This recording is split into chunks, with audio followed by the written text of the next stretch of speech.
Hello प्यारे साथियों, स्वागत है आपका आपके अपने YouTube चैनल टॉपर्स अड्डा पर। साथियों, आज हम लोग बहुत महत्वपूर्ण कॉन्सेप्ट पर बात करेंगे। विशेष तौर पर यूपीएससी सीएससी एग्जामिनेशन और अदर स्टेट एग्जामिनेशन के लिए काफ़ी हेल्पफुल होगा ये वीडियो। तो चलिए शुरू करते हैं आज की चर्चा को। साथियों, आज जो हमारे चर्चा का बिंदु है या टॉपिक है वो है भूमध्य रेखा और पूर्वी तट से ही क्यों सैटेलाइट लॉन्च किए जाते हैं। भारत के संदर्भ में विशेष तौर पर श्रीहरिकोटा क्यों चर्चा में है और आखिर श्रीहरिकोटा से ही क्यों सैटेलाइट लॉन्च किए जाते हैं, इसके पीछे का कारण क्या है। और भारत के सभी प्रमुख अंतरिक्ष केंद्रों की हम बात करेंगे जो परीक्षा के प्रोस्पेक्टिव से, परीक्षा के पॉइंट ऑफ व्यू से इंपॉर्टेंट होंगे। तो चलिए शुरू करते हैं आज की इस चर्चा को। अगर हम भारत में अंतरिक्ष प्रौद्योगिकी की बात करें और इसरो की बात ना हो तो फिर बात अधूरी रह जाती है। इसलिए हम लोग थोड़ा सा समझते हैं कि अंतरिक्ष प्रौद्योगिकी में भारत के संदर्भ में क्या क्या फैक्ट्स इंपॉर्टेंट हैं। तो सबसे पहले भारत की जो अंतरिक्ष एजेंसी है, जो भारत का स्पेस एजेंसी है, वो है कौन? इसरो। इसरो क्या है? यह एक एजेंसी है जो भारत में अंतरिक्ष प्रौद्योगिकी के संदर्भ में कार्य करती है। ठीक है, इसका क्या उद्देश्य है? तो देखिए, विशेष तौर पर यह भारत के लिए अंतरिक्ष संबंधी तकनीक उपलब्ध कराता है या उपग्रह, प्रमोचक यान, साउंडिंग रॉकेट, भू प्रणालियों का विकास करता है, अलग अलग रिसर्च करता है, अलग अलग अनुसंधान करता है। कौन? भारत अंतरिक्ष एजेंसी इसरो। आगे बढ़ते हैं। इसका स्थापना कब हुआ था? तो इसकी स्थापना हुई थी 15 अगस्त 1969 या 1969 में इसको स्टैब्लिश किया गया था। ध्यान रखिएगा, हम भारत की अंतरिक्ष एजेंसी इसरो की स्थापना के पहले के थोड़ा पृष्ठभूमि पर बात करेंगे कि आखिर ये आया कैसे। 1969 में अचानक से तो आया नहीं, तो क्या रहा है, इसका बैकग्राउंड क्या रहा है, वो हम लोग समझ लेते हैं। सबसे पहले हमारे देश के प्रथम प्रधानमंत्री जी का प्रयास 1961 में अंतरिक्ष प्रौद्योगिकी के क्षेत्र में रहा, जिसमें डिपार्टमेंट ऑफ एटॉमिक एनर्जी जो अंतरिक्ष अनुसंधान का कार्य था वो सबसे पहले 1961 में डिपार्टमेंट ऑफ एटॉमिक एनर्जी को सौंपा गया था, भारत के पहले प्रधानमंत्री जी के द्वारा। आगे बढ़िए, यही जो हमारा डिपार्टमेंट ऑफ एटॉमिक एनर्जी है, यही आगे चलकर 1962 में भारतीय राष्ट्रीय अंतरिक्ष अनुसंधान समिति का स्वरूप ले लेता है। यानी 1962 में यही डिपार्टमेंट ऑफ एटॉमिक एनर्जी जो है ये भारतीय राष्ट्रीय अंतरिक्ष अनुसंधान समिति का स्वरूप ग्रहण कर लेता है। पर एक बात और ध्यान रखिएगा, यहाँ पर डॉक्टर रामनाथन और डॉक्टर विक्रम साराभाई इसका नेतृत्व कर रहे थे, इस समिति का, और इस समिति को इनकोस्पार भी कहा जाता है। ये भी आपको ध्यान रखना होगा। ये हो गया इसका थोड़ा सा बैकग्राउंड। हम बहुत ज़्यादा समय नहीं लेंगे, जितनी ज़्यादा आपको जानकारी कम समय में उपलब्ध करा पाऊँ यही मेरी उपलब्धि होगी, यही मेरी सफलता होगी। चलिए आगे आते हैं, हम लोग बात करते हैं भारत के प्रमुख रॉकेट लॉन्च स्टेशन। आज हमारा उद्देश्य भारत के प्रमुख रॉकेट लॉन्च स्टेशनों पर बात करना नहीं है। आज हमारा जो बिंदु है, आज हमारा जो उद्देश्य है वीडियो का, वो ये है कि आखिर पूर्वी तट और भूमध्य रेखा का ही चुनाव क्यों होता है अंतरिक्ष प्रौद्योगिकी के क्षेत्र में या किसी भी सैटेलाइट लॉन्चिंग के लिए। विशेष तौर पर भारत के संदर्भ में श्रीहरिकोटा को ही क्यों चुना जाता है, आखिर श्रीहरिकोटा इतना महत्वपूर्ण क्यों है, तमाम बातें करेंगे। स्टेप बाय स्टेप बने रहिएगा अंत तक। चलिए शुरू करते हैं भारत के प्रमुख रॉकेट लॉन्च स्टेशन। तो देखिए दोस्त, अभी तक भारत में प्रमुखतः 2 लॉन्चिंग स्टेशन हैं। कौन कौन से? एक तो है डॉक्टर विक्रम साराभाई अंतरिक्ष केंद्र। डॉक्टर विक्रम साराभाई अंतरिक्ष केंद्र जो है ये हमारा तिरुवनंतपुरम केरल राज्य में स्थित है। इसका स्थापना हुआ था 21 नवंबर 1963 को। यह पॉइंट आपका क्लियर है? ध्यान रखिएगा, यही क्षेत्र, यही जगह 1962 में थुम्बा के नाम से जानी जाती थी, जिसको आप लोग क्या कहते थे? आप लोग को याद होगा, थुम्बा भू मध्यरेखी रॉकेट प्रक्षेपण केंद्र, आप लोग इसका नाम भी जानते हैं, जो 1962 में शुरू किया गया था। ठीक है, अब आगे बढ़ते हैं।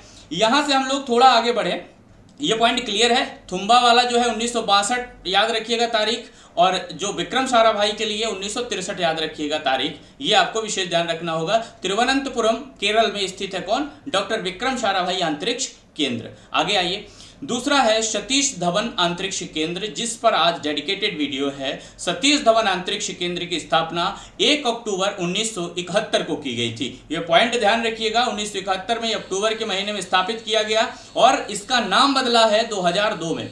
2002 में इसका नाम बदलकर डॉक्टर सतीश धवन जी के नाम पर रखा गया है। उनके मरणोपरांत उनकी स्मृतियों को शेष रखने के लिए या स्मृतियों को चिरस्थायी बनाने के लिए हमने इसका नाम डॉक्टर सतीश धवन अंतरिक्ष केंद्र कर दिया है। कब? वर्ष 2002 में। ये पॉइंट भी आपका क्लियर होगा। एक बात और यहाँ से आप जानिए कि सतीश धवन अंतरिक्ष केंद्र जो श्रीहरिकोटा आंध्र प्रदेश राज्य में है, यहाँ पर 2 लॉन्चिंग पैड हैं। सैटेलाइट लॉन्चिंग पैड जो है ये कितने हैं? यहाँ पर 2 हैं और तीसरा निर्माणाधीन है, तीसरा बन रहा है। तो टोटल लॉन्च पैड अभी 2 है यहाँ पर, थर्ड जो है वो अभी बन रहा है, अंडर कंस्ट्रक्शन है। क्लियर हो गया ये 2। अब आइए तीसरा जो हमारा बन रहा है स्पेस, जो हमारा मेन अंतरिक्ष केंद्र बन रहा है, पहला विक्रम साराभाई, दूसरा सतीश धवन और तीसरा जो बन रहा है वो तमिलनाडु में बन रहा है। कुलशेखर पट्टिनम एक जगह है, यहाँ पर थुथुकुडी जगह पर ये बन रहा है। मैप में आप देखिएगा ये वाला पॉइंट है, यहाँ पर नया निर्माणाधीन है अंतरिक्ष केंद्र भारत का। ठीक है, ये बात आपकी क्लियर हो गई। अब हम लोग आगे आते हैं। तो यहाँ पर दोस्त सबसे पहले हम जानते हैं कि एक इंपॉर्टेंट पॉइंट है एकीकृत परीक्षण रेंज मिसाइल केंद्र। एकीकृत जो परीक्षण रेंज मिसाइल केंद्र है ये कहाँ? उड़ीसा राज्य में व्हीलर द्वीप के नाम से आप लोग इसको जानते थे। इसका नाम वर्ष 2015 में डॉक्टर एपीजे अब्दुल कलाम जी के नाम पर रख दिया गया है। तो ध्यान रखिएगा, जो डॉक्टर अब्दुल कलाम द्वीप है ये उड़ीसा राज्य में स्थित है और इससे एकीकृत प्रशिक्षण रेंज यानी यहाँ पर मिसाइलों का प्रशिक्षण किया जाता है। अग्नि वगैरह का जो प्रशिक्षण हुआ था आप लोग देखेंगे, काफी लंबा वीडियो होगा इसलिए हम उनके नाम अभी यहाँ पर नहीं ऐड करेंगे। ध्यान रखिएगा कि एपीजे अब्दुल कलाम जी ने इसी व्हीलर द्वीप को थिएटर ऑफ एक्शन नाम दिया है। थिएटर ऑफ एक्शन कहा है व्हीलर द्वीप को किसने? डॉक्टर एपीजे अब्दुल कलाम जी। मैप में देख सकते हैं यहाँ पर स्थित है ये द्वीप। क्लियर है इतना पॉइंट? आगे बढ़े। अब चलिए देखिए दोस्त, सबसे पहले हम लोग बात कर रहे थे श्रीहरिकोटा से ही प्रक्षेपण क्यों होता है। तो श्रीहरिकोटा से ही प्रक्षेपण होने के कई कारण हैं, लेकिन जो प्रमुख कारण है वो मैं आपको बताता हूं, जो शायद अभी तक आपको नहीं पता होंगे लेकिन पता होना चाहिए। देखिए, पूर्वी तट का एक अलग अपना महत्व है, भूमध्य रेखा के समीप होना भी अपना एक अलग महत्व है। इसके अलावा आबादी से दूर और सेफ्टी जोन है, इसलिए ये और महत्वपूर्ण हो जाता है। किंतु अब हम लोग बात करते हैं मेन पॉइंट पर कि पूर्वी तट को ही क्यों चुना गया है। पूर्वी तट को चुना जाना इसलिए जरूरी होता है दोस्त, पहले हम पूर्वी तट की बात करते हैं फिर भूमध्य रेखा की बात करते हैं। पूर्वी तट को चुना जाना इसलिए जरूरी होता है दोस्त क्योंकि यहाँ से जलीय सीमा लगती है। जलीय सीमा लगने के कारण मान लीजिए कि हमारा कोई भी सैटेलाइट फेल होता है या किसी भी तरह की कोई तकनीकी खराबी के कारण वह वापस जमीन पर गिरता है, तो यह आबादी के क्षेत्र में ना गिरे, यह जलीय क्षेत्र में गिरे, जिससे नुकसान की संभावना कम की जा सके या नगण्य या शून्य की जा सके। पहला तो पूर्वी तट का महत्व ये हो गया। दूसरा पूर्वी तट का महत्व ये है कि आपका जो अर्थ रोटेट होता है, जो आपकी पृथ्वी घूर्णन करती है, ये पश्चिम से पूर्व की ओर करती है। कहाँ से? पश्चिम से पूर्व की ओर रोटेट होती है पृथ्वी। ये भी आपको पता होगा कि लगभग जो रोटेशन का टाइम है वो 23 घंटा 56 मिनट 4 सेकंड, राइट? ये तो आपको पता ही होगा। तो जो पृथ्वी हमारी रोटेट होती है वो पश्चिम से पूर्व की ओर रोटेट होती है और पूर्वी तट से लॉन्च करने में पृथ्वी की गति का फायदा मिलता है हमें। पृथ्वी के घूर्णन की गति का फायदा हमें मिलता है, जिससे हमें ईंधन कम लगता है और गति प्रदान करते हैं, तो स्पीड भी ज़्यादा होती है। अब दूसरा ये कि जो भूमध्य रेखा है, भूमध्य रेखा के पास जो घूर्णन की गति होती है वो सर्वाधिक होती है। यहाँ पर जो इक्वेटर है, ये विषुवत रेखा है, यहाँ से जो घूर्णन की गति है वो सर्वाधिक होती है। इसको कैसे समझें? तो देखिए, आप थोड़ा सा इमेजिन करिए कि अगर आपको मैं इस जगह पर बैठा दूँ, पोल पर बैठा दूँ, और एक व्यक्ति को मैं यहाँ पर बैठा दूँ, ठीक है, और एक व्यक्ति को हम इधर इस पोल पर बैठा देते हैं। अब ये रोटेट हो रही है, ये अर्थ ग्लोब है आपका, ये पूरा अर्थ मानो ये रोटेट हो रही है। अब आप मुझे ये बताओ कि ज़्यादा गति इसके साथ होगी कि इसके साथ होगी कि इसके साथ होगी? देखो, इसके साथ गति क्यों होगी? क्योंकि ज़्यादा दूरी तय करेगा और स्पीड से घूमेगा, तो ज़्यादा दूर तक अगर इसको 3-4 बार इसी अर्थ पर, अगर भूमध्य रेखा पर बैठा के 3-4 राउंड घुमाकर और अचानक से छोड़ दो, तो ज़्यादा दूरी पर गिरेगा ये, कम दूरी पर गिरेंगे ये दोनों, क्योंकि इनकी स्पीड अपेक्षाकृत इससे कम है। पोल्स की स्पीड कम है और क्या इसका इंपॉर्टेंस है, तो आप जानते हैं कि भूमध्य रेखा में निम्न दाब होता है। निम्न दाब में क्या होता है, कोई चीज आसानी से ऊपर चली जाती है। निम्न दाब में क्या होता है, कोई भी चीज आसानी से ऊपर चली जाती है। जब निम्न दाब होगा तो टेम्परेचर हाई होगा, हाई ताप होगा।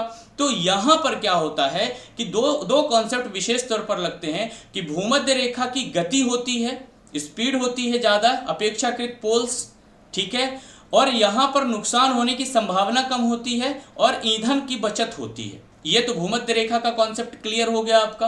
अब देखिए जो टेम्परेचर का है कि निम्न दाब और उच्च ताप होता है, तो निम्न दाब में कोई भी वस्तु ऊपर की ओर जा सकती है, ये आप जानते हो। उच्च ताप है तो डेफिनेटली नीचे से ऊपर की ओर जाने में भी आसानी होती है। अब यहां से जो आबादी और सेफ्टी जोन की जो बात आ रही है, जैसा कि हमने आपको बताया कि किसी भी रॉकेट लॉन्च को या किसी भी मिशन को, सैटेलाइट लॉन्च को अगर हम प्रक्षेपित कर रहे हैं कोई भी सैटेलाइट, तो हो सकता है किसी कारण से ये फेल होकर और कुछ ही दूरी पर जाकर ये नीचे वापस पृथ्वी पर आ जाए, ठीक है। तो अगर ये पृथ्वी पर वापस गिरता है किसी तकनीकी खराबी के कारण, तो ये आबादी वाले क्षेत्र में अगर गिरेगा तो अपेक्षाकृत ज्यादा नुकसान करेगा सेफ्टी जोन से। यानी कि आप जानते हैं पूर्वी तट जलीय सीमा लगी हुई है, तो अगर कोई रॉकेट प्रक्षेपित होता है, इन केस किसी भी तरह की कोई ट्रेजेडी या कुछ भी अगर इशू क्रिएट होता है, तो इसको सीधा पानी में ही ये जाकर गिर जाएगा, जिससे नुकसान की संभावना भी शून्य की जा सकती है या कम की जा सकती है। ये भी आपका सेफ्टी जोन वाला भी पॉइंट क्लियर हुआ।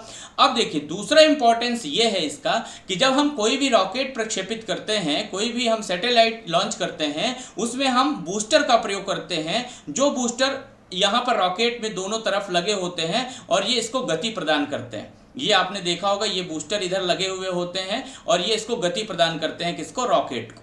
तो देखिए जब ये बूस्टर कुछ ही दूरी पर जाकर रॉकेट से अपने यान से ये अलग हो जाते हैं, बाहर हो जाते हैं, तो ये बाहर होकर ये पृथ्वी में वापस गिरेंगे। और जब ये पृथ्वी में वापस गिरेंगे, अगर आबादी क्षेत्र में गिरेंगे तो लंबा नुकसान होगा, जन और धन दोनों की हानि हो सकती है। किंतु अगर यह जल में गिरेगा, जलमग्न क्षेत्र में गिरेगा, वाटर बॉडी में गिरेगा, तो अपेक्षाकृत नुकसान कम किया जा सकता है। इसलिए पूर्वी तट का चुनाव किया जाता है और भूमध्य रेखा का चुनाव इसलिए क्योंकि यहाँ से जो घूर्णन की गति है, पृथ्वी की गति है, वो मिल जाती है हमारे सैटेलाइट को लॉन्च करने में। इसलिए ईंधन की बचत होती है और गति प्रदान कर दी जाती है। आबादी नहीं होने से रासायनिक जो भी विषमताएं हो सकती थी वो टाली जा सकती हैं। यानी कि जो भी रासायनिक प्रयोगों के कारण जो भी दिक्कतें या जो भी शारीरिक नुकसान हो सकता है जीव जंतुओं को, उससे इनको बचाया जा सकता है। इसलिए आबादी से दूर इसको बनाया जाता है।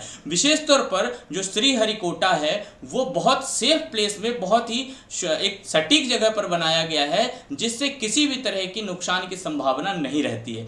इसी कारण श्रीहरिकोटा का जो प्रयोग है वो लगातार स्पेस के लिए यानी कि अंतरिक्ष प्रौद्योगिकी के लिए किया जाने लग गया है। आप जानते हैं कि कुछ महत्वपूर्ण और जानकारी हम आपको देने वाले थे, जो कुछ अंतरिक्ष जो केंद्र है उनके बारे में हम आपको बताने वाले थे। लगभग आपका ये पॉइंट क्लियर हुआ होगा कि आखिरकार पूर्वी तट और भूमध्य रेखा का चुनाव ही क्यों और श्रीहरिकोटा का ही चुनाव क्यों किया जाता है। श्रीहरिकोटा निश्चित तौर पर बहुत ही सेफ जगह है और इसी कारण यहाँ से सैटेलाइट लॉन्च किए जाते रहे हैं। ये आप देख सकते हैं, यहाँ पर आप देख सकते हैं ये श्रीहरिकोटा देखिए वाटर बॉडी से लगा हुआ है और ये हमारा पूर्वी तट है, ये हमारा पश्चिमी तट है, ठीक है। तो इंडियन ओशियन आप देख सकते हैं यहाँ से।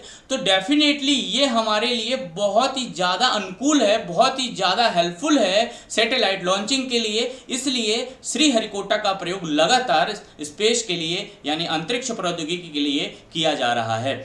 आपको मैं कुछ और इंपॉर्टेंट इंफॉर्मेशन दे देता हूँ, जैसे कि कुछ प्रमुख अंतरिक्ष केंद्र हैं इनके बारे में। इसरो का उपग्रह केंद्र है बेंगलोर में, जो कि कर्नाटक राज्य में स्थित है। भारतीय सुदूर संवेदन संस्थान देहरादून उत्तराखंड राज्य में स्थित है। भौतिक अनुसंधान प्रयोगशाला अहमदाबाद गुजरात में स्थित है। विक्रम साराभाई अंतरिक्ष केंद्र तिरुवनंतपुरम केरल राज्य में स्थित है। सतीश धवन अंतरिक्ष केंद्र श्रीहरिकोटा आंध्र प्रदेश राज्य में स्थित है। और ये इंसेक्ट मास्टर रिसर्च ऑर्गेनाइजेशन, विशेष ध्यान रखिएगा इसमें मास्टर शब्द लगा हुआ है, ये भारत के लिए बहुत महत्वपूर्ण जगह है। थुम्बा, ये आप जानते हैं, थोड़ी देर पहले ही हम लोगों ने इसकी बात की थी किस तरह बात की थी? तो हमने बात की थी विक्रम साराभाई अंतरिक्ष केंद्र के रूप में थुम्बा 1962 में स्थापित हुआ था, थुम्बा भूमध्य रेखी रॉकेट प्रक्षेपण केंद्र, और 1963 में हो गया था विक्रम साराभाई अंतरिक्ष केंद्र। यह पॉइंट भी क्लियर होगा आपका। भाभा परमाणु अनुसंधान संस्थान, ये ट्रॉम्बे मुंबई यानी महाराष्ट्र में स्थित है, यह भी आपको ध्यान रखना होगा। अब हम आपको कुछ इंपॉर्टेंट इंफॉर्मेशन दे देते हैं। क्या इंपॉर्टेंट इंफॉर्मेशन? कि जो भारत में परमाणु कार्यक्रम का जनक है वो किसे कहा जाता है? तो आप जानते हैं डॉक्टर होमी जहांगीर भाभा को भारतीय परमाणु कार्यक्रम का जनक माना जाता है। इसके अलावा अगर आपसे पूछे कि भारत में अंतरिक्ष कार्यक्रम का जनक किसे कहा जाता है, तो इसमें अंतरिक्ष कार्यक्रम का जनक कहा जाता है डॉक्टर विक्रम साराभाई जी को। यह भी पॉइंट आप क्लियर रखिएगा। मैं एक प्रश्न आपको दे रहा हूं, आप बताइए कि अंतरिक्ष आयोग और अंतरिक्ष विभाग भारत में कब स्थापित किया गया था? बहुत जल्द हम नई वीडियो के साथ, कुछ नई इंफॉर्मेशंस के साथ आपके सामने हाजिर होते हैं। तब तक के लिए नमस्कार। अगर आपने अभी तक इस चैनल को सब्सक्राइब नहीं किया है तो सब्सक्राइब कर लीजिएगा। आपके यूपीएससी सीएससी एग्जामिनेशन और अदर स्टेट सर्विस एग्जामिनेशन के लिए काफ़ी हेल्पफुल होंगे यहाँ के कंटेंट। तो आप वॉच करते रहिए, देखते रहिए, अप्रिशिएट करते रहिए। तब तक के लिए बहुत बहुत धन्यवाद। मिलते हैं बहुत जल्द नेक्स्ट वीडियो में। Thank you.